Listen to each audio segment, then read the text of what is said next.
Good afternoon, my friends, and welcome to this video. So we got a December patch preview with some things they're looking at, which I want to sort of talk about. A lot of people asked me about my opinion on my Twitch, so I thought I'd do a video and just talk through them and my opinions of them.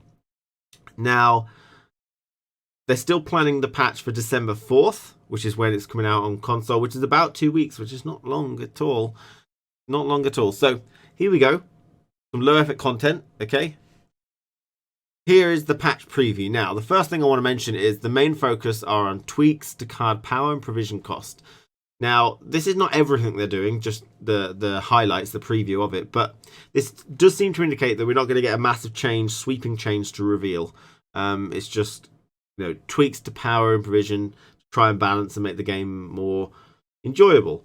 So, first of all, Ethne, she's getting balanced to only have 4 charges for the entire game. This, I think a lot of people think it's quite a drastic nerf, considering most leaders are about 8 value. She's now only 4, so you've really got to get the use out of her for Scorch and Epidemic and stuff to be able to actually use her properly. It's going to be all about that. Now, I do think she still could be very useful. If you manage to save all 4 to the final round, then she's actually even better than she was. But obviously, it's about how easy it is to win other rounds without using it or only using 1 or 2, because I think most of the time you will probably have to use 1 or 2. It might be that they're trying to shift the focus from her to removal. You do 3 damage and ping 1, but most of the time she was used to level things for Shiru or Scorch and stuff, and it's going to be quite difficult now, so I think time will tell, but I think she's got the potential to still be okay, but there might be other leaders that pop in, like Francesca. I think it's going to be slightly difficult, I reckon, for Ethne players now. Morvaran Voorhees ability tweak. So we don't know what that is. Now, I mentioned earlier that this doesn't seem to indicate that we're going to get a sweeping change to reveal. This probably will be some beginning, because they are going to change reveal. I think that's been confirmed. They are changing it in the future. But we're not going to get it now, I don't think. Morvaran Voorhees might be an indication of where they're heading with it. It does indicate that it's not just going to be a power thing, So it's nice to see they're going to work out. And that's probably one of the main things that's exciting about this thing at the minute. Hemdale is added to the game. Amazing. I said before that he's one of my... I think, was he number 1? I think he might have been my number 1 most excited about card for Homecoming alongside Camby. Camby's slightly disappointing. Hemdale could be disappointing. I'm holding my opinion in reserve for him, to be honest. I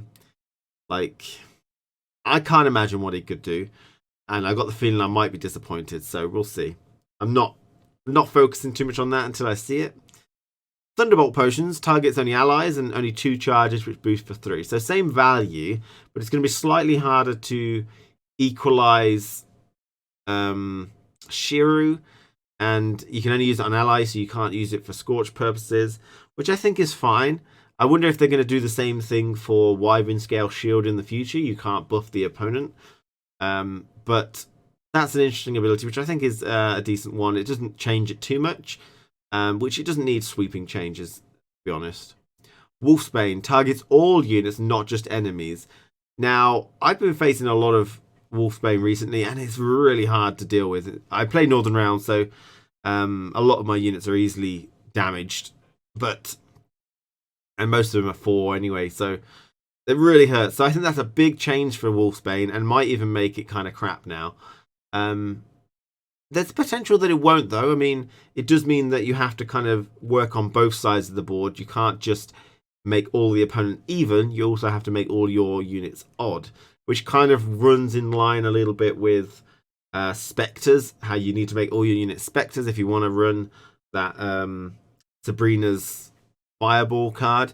No one really runs that, so that might be what happens with Wolfbane. We'll see. I think it's a good change, but I do worry that it's going to make it useless. Maybe it's better to just reduce the value of it or something. I don't know. Xavier Levens, this is a big one. Okay, so this has got double nerfed. Cost up to 12 provisions and can only banish up to 3 cards. Now, I'd like to bring your attention, first of all, to the banishing up to 3 cards. I don't think that's much of a nerf. Not that I'm asking for him to be driven into the ground, but banishing 3 cards is still pretty much good enough. You know, it's amazing still. Like if you're fighting against ghouls, you can basically get rid of all of their high strength units if they're in there. If you're playing against someone with Sihil, you can get rid of that, and you can get rid of Phoenix. Like if they're playing Skellige, then you can get rid of Phoenix, you can get rid of a Savage Bear, and you can get rid of a Sihil if they have one. So 3 cards is enough to get rid of pretty much anything you want. The only exception might be Brand Beasts, so where they use so many beasts in the graveyard, then use the Beast Masters. But then again, you can banish up to 3 beasts, and one will probably be the Phoenix, and one will probably be a Savage Bear, so you gain value from both of those, and another beast. So that's denying 3 value per Beastmaster, and they usually use the Beastmaster 3 or 4 times. So that's going to be 9 to 12 value, plus the added value from denying a Savage Bear extra value and denying Phoenix. So it's still going to be a lot of value, you know, overall. And I do think Brand's Beast is not the most powerful deck out there. So again, I'm just saying banishing up to 3 cards is probably still very powerful. And the only exception might be Lippy Goodman deck, where they switch it. You might have a lot of stuff you want to banish there. Witcher, you know, Zoltan, Coral, whatever. So there's a lot you want to banish there. But that's really the only exception. So that particular thing I don't really even consider a nerf, really. 12 provisions is a lot, though. That is a lot. It turns this card into the same as you might have a win condition. While it can be a win condition, it's generally not as much, and it's going to be a big deal. A lot of people seem to think Brand's Beast is going to come back in because of this. I don't think you're going to put him in a lot of your decks, because I think the odds that you're going to manage to get this is unlikely. I mean, it's probably better to just take in something that can destroy a really high unit, you know, like Geralt or Ike or something like that, where for 12 provisions you actually destroy the thing they've got, rather than which is useful for every single deck most likely. So I think this was going to hurt them a lot, to be honest, although I don't really think the banishing up to 3 cards is much of an impact. Also, they'll be introducing quality of life improvement, where you can right click your deck to see the cards that are left in a random order. This is absolutely amazing. I don't know how much credit I'm going to give them. I might be quite harsh there, but I mean, this should have been in the game since they got it in Thronebreaker. I don't see a reason why it wasn't in the game, so I think I'm kind of expecting that, to be honest. I know that seems really annoying of me, but, you know, there's no reason not to have it, and especially when it comes out on consoles, this needs to be in the game. It's good. People are probably not going to do deck trackers, although it take a bit longer to go through the deck in your graveyard than it would a deck tracker. I think it's clear to see that deck trackers, as well as myself modding the new Homecoming, it's hard now. They've made it extremely hard to mod it because of the way they encoded the game. And so I think this just needs to be in, and it's good to see it coming in so soon, which is great. It should be in when it comes out on consoles, in my opinion, and it is, so that's good. Now, lastly, they're also thinking about adding armor to artifacts so that units can remove them, but you won't be able to implement this by December. So this is not coming in anytime soon, but this is the thing they're thinking about. Now, we brought a lot of opinions to how they should do artifacts. There was, you know, find adjacent units. There needs to be a unit adjacent to be able to use it. There needs to be a unit on the right to be able to use it. You could equip it, which is unfeasible to actually think of. That's a whole brand new mechanic, which I don't think is feasible. But the other one was adding armor. I never liked that, especially if they just add it in as a base. I think they definitely need nuance to it, because if you just say, right, how much armor would you give an artifact? Just think about that question. How much armor would you give an artifact? You might vary it up, but then I guess you've got to ask, okay, let's say I give it 4 armor. It can be removed by some units, you know. A lot of strategies can do 4 damage if they really want to. And then your artifacts are going to be just garbage. No one's going to be able to take a single artifact in a deck. That's kind of the issue now, or it was an issue. I think artifact removal's gone down a little bit, but used to only full artifact decks would work. I think there was a saying where if you're taking artifacts, you have to take at least 3 artifacts or none at all. And that's kind of how this is going to work. If you give it low enough armor, it can just be removed. No one's going to take artifacts as, additions to any normal deck. You'll only see the extreme, no artifacts or loads, okay, unless it's got loads of armor. No, so if it's got too few armor, it can just be removed. If it's got too much armor, no one will want to hit it because it's just a massive waste of value. So if it's got 4 armor, removed. If it's got 6, probably not going to hit it because it's just a waste. Okay. Now, the added element to this, someone said as an option, this is when the nuance comes in. Maybe it should be like durability. You give it like 8 armor, which is quite a lot, but then every time you use it, it goes down by 1. We're thinking spears and Wyvern scale shields mainly. We don't know about Thunderbolt potions. Probably doesn't need it. I don't know. Yeah, not everything needs it, but if you have durability, then that kind of means that you're guaranteed to get some value out of artifacts, and maybe that's a good thing. But it also means that most likely you probably won't want to destroy it because it'll be towards the end of the game and it won't be worth it.